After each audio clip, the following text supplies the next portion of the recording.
జగన్మోహన్ రెడ్డి గారి మీద కేసు. ఏదే చెప్తున్నాను, ఏం కేసు ఇది? 2021లో రఘురాం కృష్ణరాజు గారిని పోలీసులు అరెస్ట్ చేశారంట. సిఐడి పోలీసులు అరెస్ట్ చేసినప్పుడు ఆయన్ని హత్య చేయబోయారంట.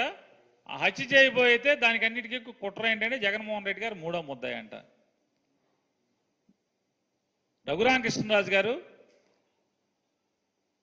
జైల్లో ఉండి ఒకరోజు అనుకుంటా, ఆ జైల్లోంచి ఆయన బెయిల్ మీద, సుప్రీంకోర్టు బెయిల్ అనుకుంటా, సుప్రీంకోర్టు బెయిల్ మీద ఇక్కడి నుంచి హైకోర్టుకి వెళ్ళారు. ఆయన కస్టడీకి పెట్టినప్పుడు హైకోర్టుకి వెళ్తే హైకోర్టులో కోర్టుకు చెప్పాడు పోలీసులు నన్ను కొట్టారండి అని.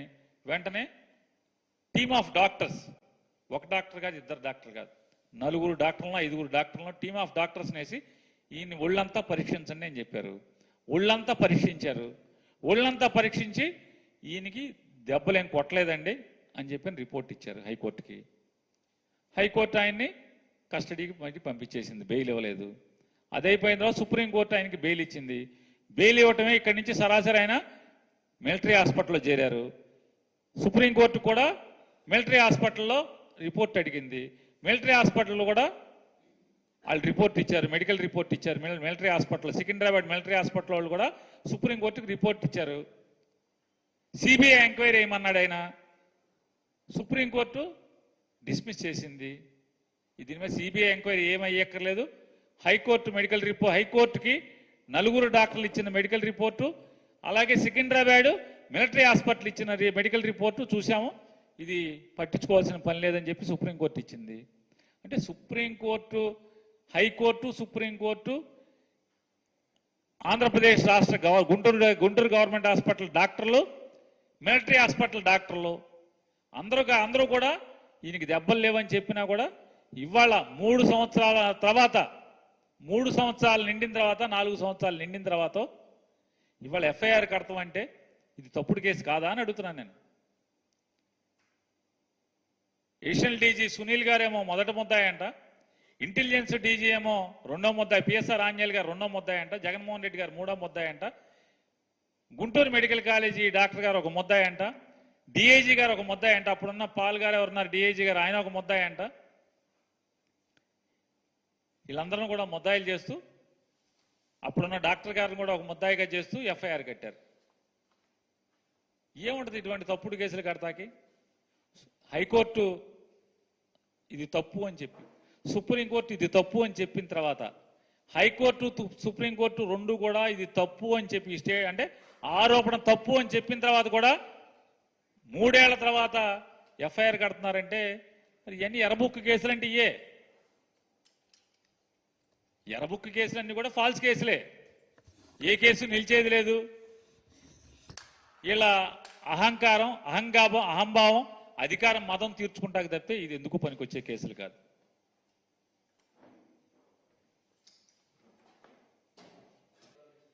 జగన్మోహన్ రెడ్డి గారి మీద కేసు.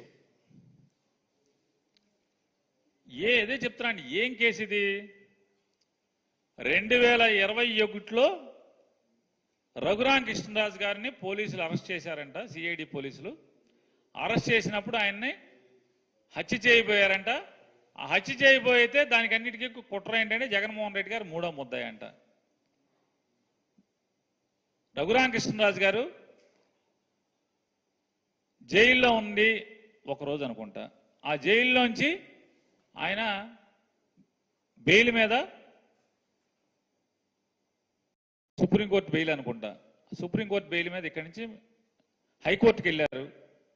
ఆయన కస్టడీకి పెట్టినప్పుడు హైకోర్టుకి వెళ్తే హైకోర్టులో కోర్టుకు చెప్పాడు పోలీసులు నన్ను కొట్టారండి అని. వెంటనే టీమ్ ఆఫ్ డాక్టర్స్, ఒక డాక్టర్ కాదు, ఇద్దరు డాక్టర్ కాదు, 4 డాక్టర్లను 5 డాక్టర్లను టీమ్ ఆఫ్ డాక్టర్స్ వేసి ఈయన్ని ఒళ్ళంతా పరీక్షించండి అని చెప్పారు. ఒళ్ళంతా పరీక్షించారు. ఒళ్ళంతా పరీక్షించి ఈయనకి దెబ్బలేం కొట్టలేదండి అని చెప్పి రిపోర్ట్ ఇచ్చారు హైకోర్టుకి. హైకోర్టు ఆయన్ని కస్టడీకి మళ్ళీ పంపించేసింది, బెయిల్ ఇవ్వలేదు. అదైపోయిన తర్వాత సుప్రీంకోర్టు ఆయనకి బెయిల్ ఇచ్చింది. బెయిల్ ఇవ్వటమే ఇక్కడి నుంచి సరాసరి ఆయన మిలిటరీ హాస్పిటల్లో చేరారు. సుప్రీంకోర్టు కూడా మిలిటరీ హాస్పిటల్లో రిపోర్ట్ అడిగింది. మిలిటరీ హాస్పిటల్లో కూడా వాళ్ళు రిపోర్ట్ ఇచ్చారు, మెడికల్ రిపోర్ట్ ఇచ్చారు. Military hospital, Secunderabad military hospital వాళ్ళు కూడా సుప్రీంకోర్టుకి రిపోర్ట్ ఇచ్చారు. సిబిఐ ఎంక్వైరీ ఏమన్నాడు ఆయన, సుప్రీంకోర్టు డిస్మిస్ చేసింది. దీని మీద సిబిఐ ఎంక్వైరీ ఏమయ్యక్కర్లేదు. హైకోర్టుకి 4 డాక్టర్లు ఇచ్చిన మెడికల్ రిపోర్టు, అలాగే సికింద్రాబాద్ మిలిటరీ హాస్పిటల్ ఇచ్చిన మెడికల్ రిపోర్టు చూసాము. ఇది పట్టించుకోవాల్సిన పని లేదని చెప్పి సుప్రీంకోర్టు ఇచ్చింది. అంటే సుప్రీంకోర్టు, హైకోర్టు, సుప్రీంకోర్టు, ఆంధ్రప్రదేశ్ రాష్ట్ర గుంటూరు గవర్నమెంట్ హాస్పిటల్ డాక్టర్లు, మిలిటరీ హాస్పిటల్ డాక్టర్లు అందరూ కూడా ఈయనకి దెబ్బలు లేవని చెప్పినా కూడా ఇవాళ 3 సంవత్సరాల తర్వాత, 3 సంవత్సరాలు నిండిన తర్వాత, 4 సంవత్సరాలు నిండిన తర్వాత ఇవాళ ఎఫ్ఐఆర్ కడతామంటే ఇది తప్పుడు కేసు కాదా అని అడుగుతున్నాను నేను. ఏషియన్ డీజీ సునీల్ గారేమో మొదటి ముద్దాయి అంట, ఇంటెలిజెన్స్ డీజీ ఏమో 2వ ముద్దాయి, పిఎస్ఆర్ ఆంజనేయులు గారు 2వ ముద్దాయి అంట, జగన్మోహన్ రెడ్డి గారు 3వ ముద్దాయి అంట, గుంటూరు మెడికల్ కాలేజీ డాక్టర్ గారు 1 ముద్దాయి అంట, డిఐజీ గారు 1 ముద్దాయి అంట, అప్పుడున్న పాల్ గారు ఎవరున్నారు డిఐజీ గారు, ఆయన 1 ముద్దాయి అంట. వీళ్ళందరూ కూడా ముద్దాయిలు చేస్తూ, అప్పుడున్న డాక్టర్ గారిని కూడా 1 ముద్దాయిగా చేస్తూ ఎఫ్ఐఆర్ కట్టారు. ఏముంటుంది ఇటువంటి తప్పుడు కేసులు కడతాకి? హైకోర్టు ఇది తప్పు అని చెప్పి, సుప్రీంకోర్టు ఇది తప్పు అని చెప్పిన తర్వాత, హైకోర్టు సుప్రీంకోర్టు 2 కూడా ఇది తప్పు అని చెప్పి అంటే ఆరోపణ తప్పు అని చెప్పిన తర్వాత కూడా 3 ఏళ్ల తర్వాత ఎఫ్ఐఆర్ కడుతున్నారంటే మరి ఇవన్నీ ఎర్రబుక్ కేసులు అంటే ఎర్రబుక్ కేసులన్నీ కూడా ఫాల్స్ కేసులే. ఏ కేసు నిలిచేది లేదు. ఇలా అహంకారం, అహంభావం, అధికారం, మదం తీర్చుకుంటాక తప్పితే ఇది ఎందుకు పనికొచ్చే కేసులు కాదు. పోలీసులను కొట్టారండి అని వెంటనే టీమ్ ఆఫ్ డాక్టర్స్, 1 డాక్టర్ కాదు, 2 డాక్టర్ కాదు, 4 డాక్టర్లను, 5 డాక్టర్లను టీమ్ ఆఫ్ డాక్టర్స్ వేసి ఇంత పరీక్షించారు. ఒళ్ళంతా పరీక్షించి ఈయనకి దెబ్బలేం కొట్టలేదండి అని చెప్పి రిపోర్ట్ ఇచ్చారు హైకోర్టుకి. హైకోర్టు ఆయన్ని కస్టడీకి మళ్ళీ పంపించేసింది, బెయిల్ ఇవ్వలేదు. అదైపోయిన తర్వాత సుప్రీంకోర్టు ఆయనకి బెయిల్ ఇచ్చింది. బెయిల్ ఇవ్వటమే ఇక్కడి నుంచి సరాసరి ఆయన మిలిటరీ హాస్పిటల్లో చేరారు. సుప్రీంకోర్టు కూడా మిలిటరీ హాస్పిటల్లో రిపోర్ట్ అడిగింది. మిలిటరీ హాస్పిటల్లో కూడా వాళ్ళు రిపోర్ట్ ఇచ్చారు, మెడికల్ రిపోర్ట్ ఇచ్చారు. Military hospital, Secunderabad military hospital వాళ్ళు కూడా సుప్రీంకోర్టుకి రిపోర్ట్ ఇచ్చారు. సిబిఐ ఎంక్వైరీ ఏమన్నాడు ఆయన, సుప్రీంకోర్టు డిస్మిస్ చేసింది. దీని మీద సిబిఐ ఎంక్వైరీ ఏమయ్యక్కర్లేదు. హైకోర్టుకి 4 డాక్టర్లు ఇచ్చిన మెడికల్ రిపోర్టు, అలాగే సికింద్రాబాద్ మిలిటరీ హాస్పిటల్ ఇచ్చిన మెడికల్ రిపోర్టు చూసాము. ఇది పట్టించుకోవాల్సిన పని లేదని చెప్పి సుప్రీంకోర్టు ఇచ్చింది. అంటే సుప్రీంకోర్టు